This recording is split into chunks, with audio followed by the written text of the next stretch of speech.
Good morning, everyone. My name is Tanuj, and I'm going to be talking about this topic: zero trust security for WordPress. And then we'll be seeing if it is is it even feasible to implement what zero trust in WordPress. Okay, before moving forward, let me just give you a quick introduction. I'm a software engineer, and I've been working in Mini Orange for past 3 years now. And I'm working in cybersecurity domain, especially I've developed a lot of WordPress plugins related to LDAP integration and zero trust frameworks. Okay. Yeah. So as the topic is security, so what is security like? In general, what is security? Is that feeling safe and that we know that no one can access our content or our resources, right? So this is the same situation that comes up with the organizations as well. No matter how big an organization is, they want to secure their data. So earlier, the traditional security approach that I have to talk about is that how that security was traditionally. So initially, there was this perimeter security model that was being implemented to secure the data. So over here, what it was like is there will be a parameter which will be holding all the resources and all the important things inside of it. So if you want to access all any of those data, you'll have to cross this parameter by authorizing yourself, authenticating yourself. So that is the main point, that it focuses on securing the network boundary. So once you are into it, you will be a trusted entity. So that is the second point. Once inside the network, user and devices are trusted unconditionally. Okay. Let's have a look at the architecture. It is a simple architecture diagram. So there are these applications are there, devices are there, users are there. So they can use any data or services because they are inside of the trusted perimeter, as there is in the green quadrant. And okay, anyone from the outside, if they tries to access it, they'll not be given access because they don't have either the authority or the proper okay, you can think of it as an example like you're inside of this conference, right? So you need this entrance pass to get in. If you don't have this entrance pass, you will not be inside, right? So this is kind of it was the perimeter approach, that this venue, the boundaries of this venue are the perimeter, and the people which are checking your entry passes, the security guards or volunteers, they are the firewall, or like they are the ones who will be letting you in, right? So that is about it. Let's see like what are the key methods. So firewalls, these are like the security guards. They'll be denying any unauthorized access. Second one is VPNs to access the site from particular static IPs. So you will be implementing VPNs, antivirus softwares. So it is like it is a damage control situation. So like if a virus has gone inside, or like if there is a threat, then they'll be active and they'll be working to get that out of the system. Then access control list. So it will be holding all the lists for any resources. So the people who have the access to particular resource, they will be inside ACL. So let's talk about the limitations, because this is not it, right? Right now, if you are inside of the parameter, you are trusted, but that is not a valid example, correct? Okay, I have got this entrance pass, but if I am not a booth owner, I should not be access. I should not be allowed to go inside of the booth and change anything, right? Because there are different modes, right? Speaker is there, attendee is there. So all these are different rules. For booths, there is booth executives, right? So only the people who are eligible for that or who are authorized, they should be able to change what is there. So that is the issue, that first one, assuming all the internal users and devices are trustworthy. So if there is a trust, then you can do whatever you want inside of the system. And secondly, vulnerable to insider threats and lateral movements by attackers. So lateral movement, what it means. So okay, if let's suppose I am a threat and I have gotten into the system by any means, but now there is no such issues that I'll be instantly triggering. So there is no fire alarm that will be going on because I have not done anything. I am just inside of the system.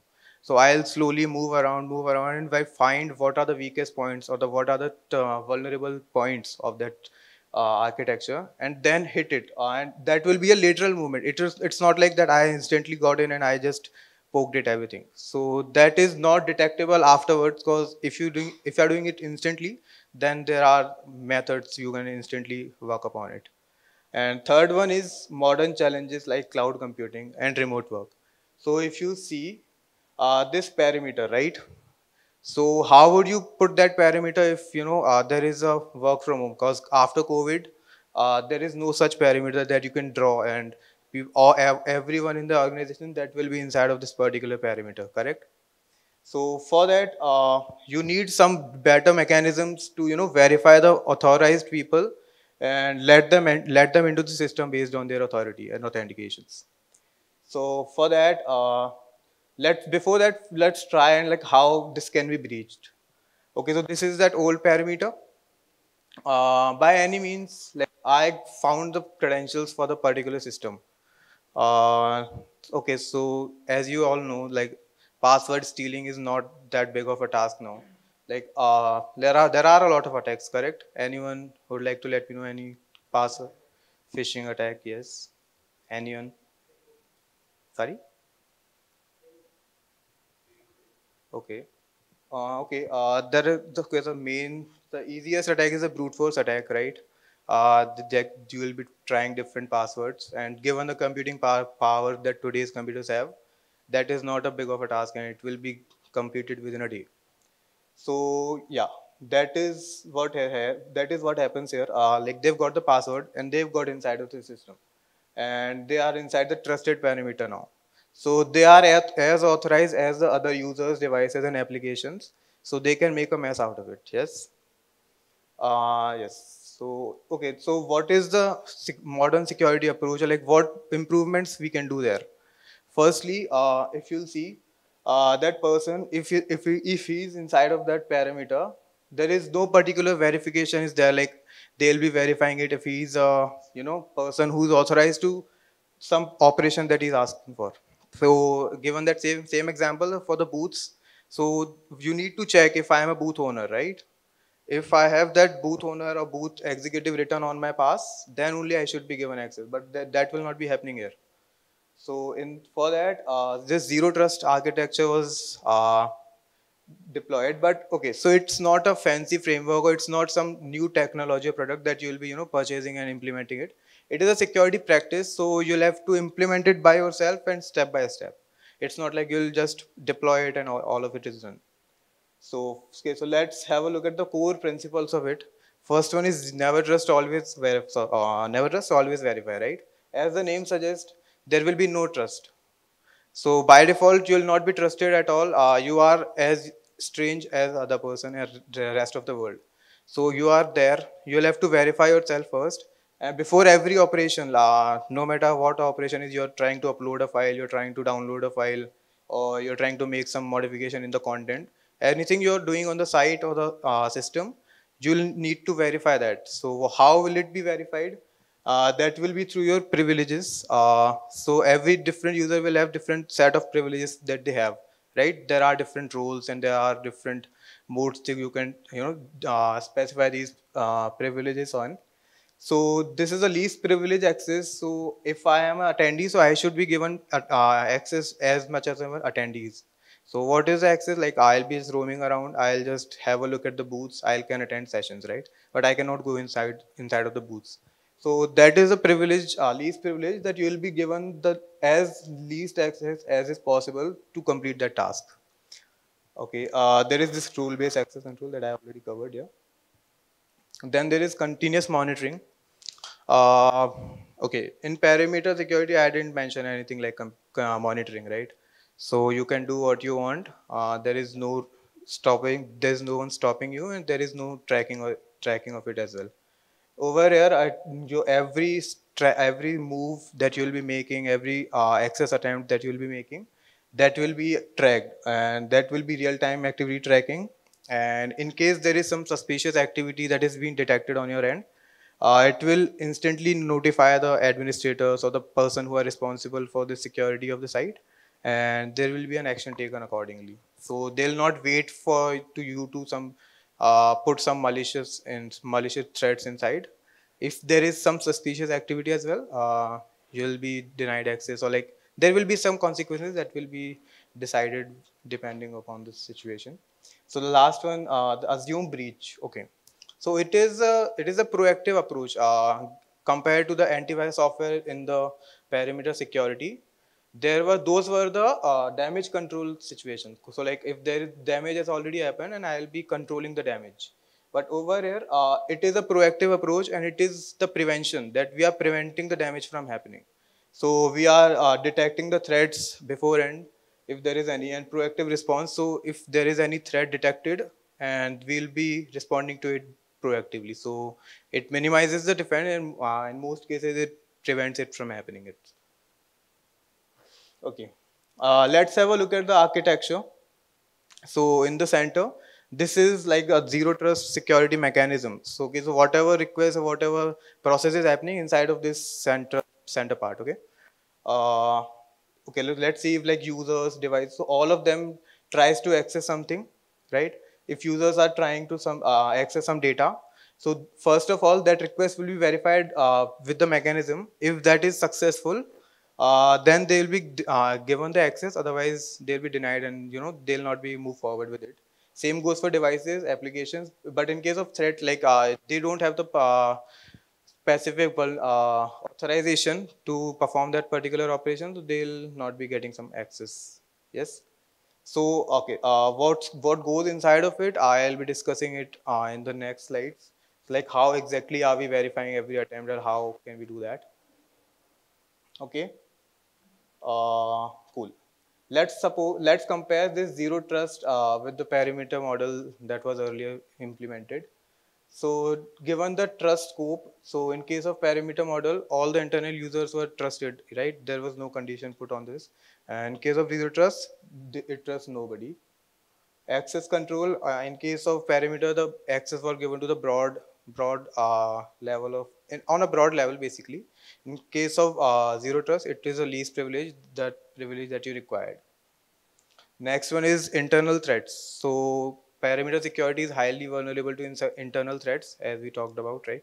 In case of zero trust, it is not vulnerable because there are other mechanisms that have been put inside, and also there is no perimeter as such. So there is no internal users now. Security focus. So perimeter model, it focuses on securing your network boundaries. Meanwhile, this zero trust, the security focus is on securing the individual resources. Tools. So in case of perimeter model, the tools were firewalls and VPNs. Meanwhile, in zero trust, these are MFA, the added layer of authentication, the WAF, web application firewalls, to minimize the traffic and malicious data over the firewall itself. Then the continuous monitoring. Right? And breach handling, how perimeter model handle the breach.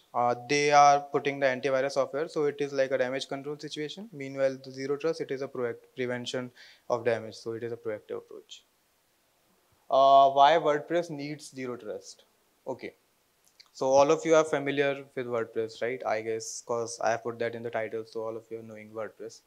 WordPress, as we all know, the 43% of the websites are being developed in WordPress worldwide. I'm not talking about the CMSs, it is the whole chunk of websites. And if we all talk about CMSs, then 63% of the position is held by WordPress compared to other CMSs. Yes. So that makes it a top choice for businesses as well as attackers to get the data from. Yes. Second, there are a lot of third-party plugins and themes. So if there is some plugin or theme which I have not developed it, I'll be not trusting this at all, correct? Because there can be a security loophole that can put an opening, and that can make it prone to security attacks. Third one is short codes and user-generated inputs are there, so that puts it to a threat for code injection. So like via short codes, there can be a code injection attack possible, right? And last one is, okay, the frequent security of exploits. So WordPress sites, they get exploited frequently by different more security attacks. So as we're talking about the security attacks, let's have a look like what all security attacks are there, which have been there in the past and which are possible. So all of these names, I guess most of you will be familiar with the brute force attacks, XSS. So I'll not be going into depth. So this is like, these are all the possible attacks which are there. And how can we implement zero trust? Okay, so now we have talked about why WordPress needs zero trust. Like how can we implement? Because that is the most important thing, right? Uh, okay, let's see. Firstly, is the nest never trust, always verify. There were four principles, right, for zero trust. So first one is never trust, always verify. How will you put that in place? Firstly, if you'll put the MFA, that provides you an added layer of authentication on the first place, right? And after that, every access request will be verified based on your user capabilities. In WordPress, if you all are familiar, there are different roles and different capabilities for every user and every role. So let's have a look at the example. So initially, a user logs into the site. Okay, their MFA verification is being processed, and they'll be given any access based on the conditions which have been there on the site. So if like that user tried to upload a file, like there are several operations. So if they are trying to upload a file, they'll check if that the role that person has, does it include the capability to upload the files as well. If it does, then that action will be allowed, otherwise that action will not be there, right? So a partial part of it is already there in WordPress, other part can be implemented custom, using custom solutions or custom codes. Yeah, same goes for plugin activation, page edit, and there are 100 loads of operations which are there in WordPress. Second one is least privilege access that we have to talk about. So role-based access control for users. So you have to restrict access to sensitive resources to their particular owners or particular responsible users. So if something has to be done by editor, so I'll be putting it to the editor only. Don't think like okay, so I'll give them administrator, or like I'll give them some other role and they can go forward. That's not the case. So that is the thing to keep in mind, and make specific IPs accessible to only admins.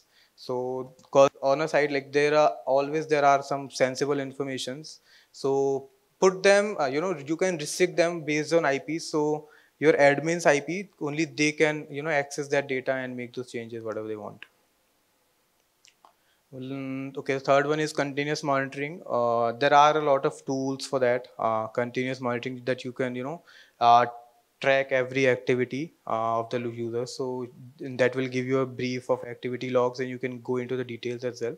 So they'll also notify you in case there is a threat, or like there is some vulnerability in any of the plugins, themes, or any internal software as well.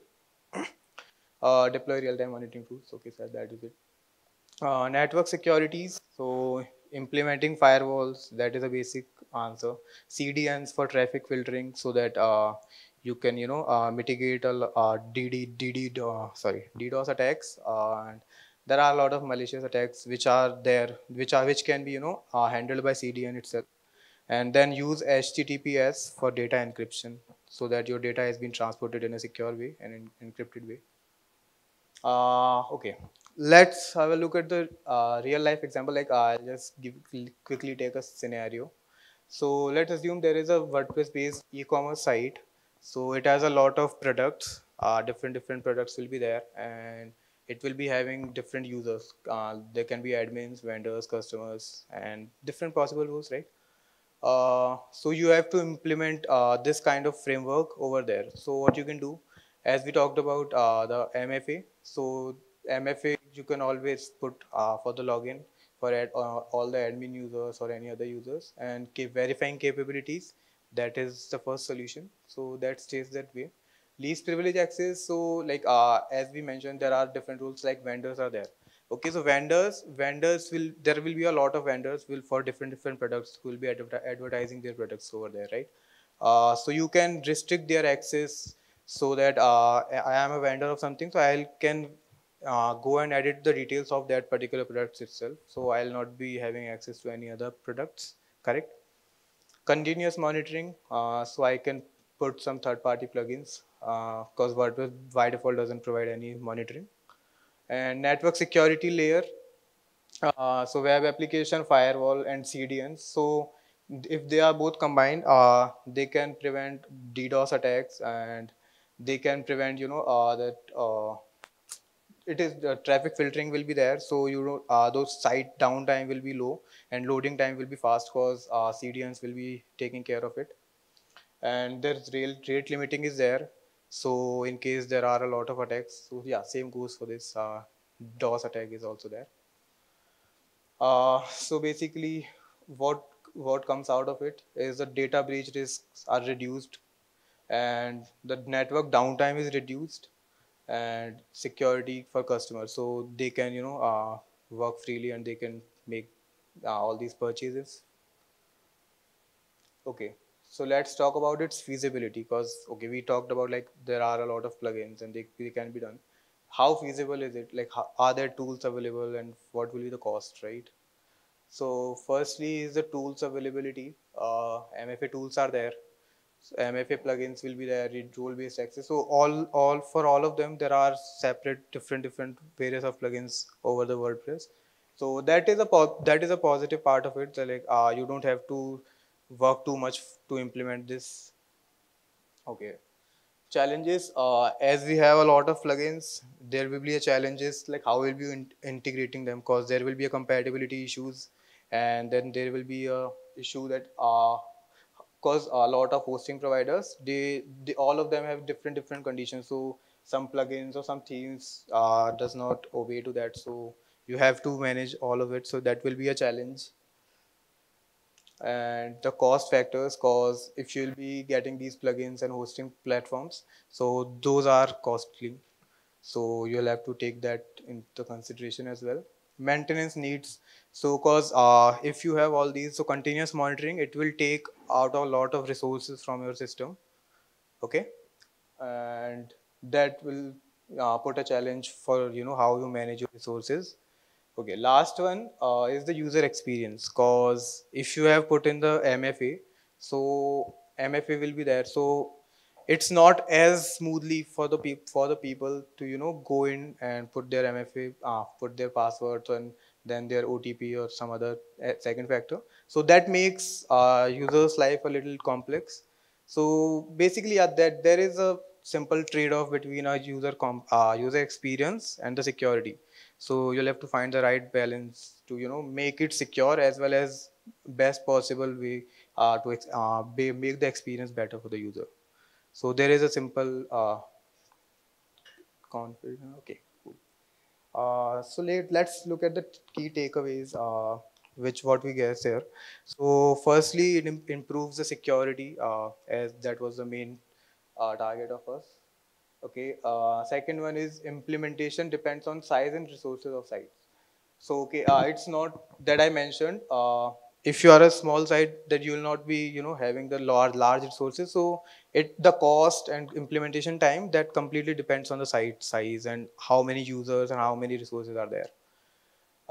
It's a, as I mentioned, it's a step by step process. So it's not like you'll have to do it in a day. You can implement it step by step and see how it goes, and then move forward if you want to move forward. Protects against modern threats like insider threats and lateral movements. So yeah, that was the case with perimeter security, which was improved. Scalable for both small websites and large enterprises. Okay, so that makes a simple second point, right? Encourages proactive monitoring and faster response to potential threats, potential breaches. Yes, monitoring and fast response, because proactive responses are there, so that makes it easy to detect threats and proactively respond to. Yes, mostly that. Guys, if you have any questions for me.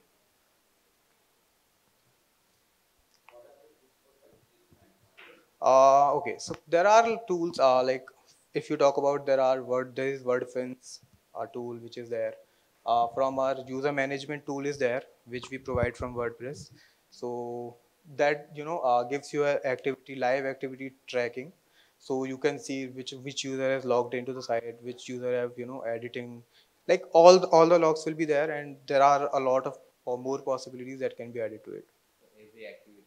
Every activity will be logged, and if you want, you can export it to a PDF in case you want to, share that report with someone. And does this tool monitors activity monitoring pattern as well? Not as such. Monitoring patterns, I think there are The no. activity pattern, like how suspicious activity are. Yeah, like it will give you the, critical, like how critical is the activity and how critical is the action that the particular person make. So it will give you the severity of the situation, like how critical is it.